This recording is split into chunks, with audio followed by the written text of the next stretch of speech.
Bruce was a perfectionist on a film set. He always choreographed all of his own fights in detail, writing them down, every movement, every single movement, rehearsing them endlessly with the stuntmen, and having many, many takes so that it was always just perfect. And Bruce was very aware of how camera angles worked in fight scenes.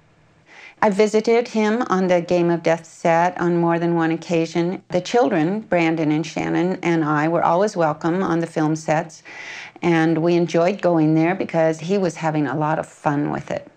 First of all, Kareem was his good friend, as was Dan Inosanto, and some of the other martial artists as well were his good friends.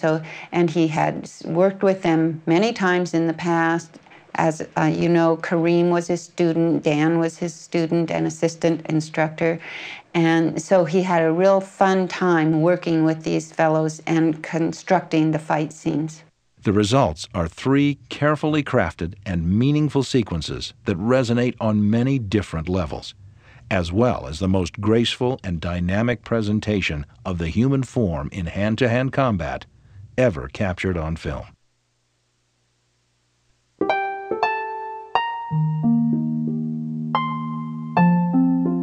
What you're about to see has never been seen before in its entirety. It's the footage that Bruce Lee shot for the Game of Death, the takes he had indicated as the ones to be selected for inclusion in the film, and the dialogue he had written. The footage, like the film, is incomplete. Approximately 2 minutes of footage that represented the beginning of the film's finale have been lost to the ravages of time. In that missing footage, Lee's 2 allies, James Tien and Che Yun, come up the stairs ahead of Lee and enter into the 3rd level of the pagoda, the Hall of the Tiger.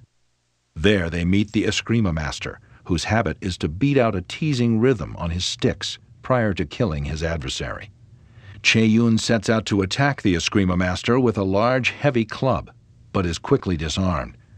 The Eskrima Master then casts his sticks aside and battles Che Yun, whom he proceeds to render unconscious with a series of strikes and kicks, known in Kenpo karate circles as the Dance of Death. Now it is James Tien's turn to battle with the Eskrima Master. It is at this point that Bruce Lee's final never-before-seen footage for the Game of Death begins.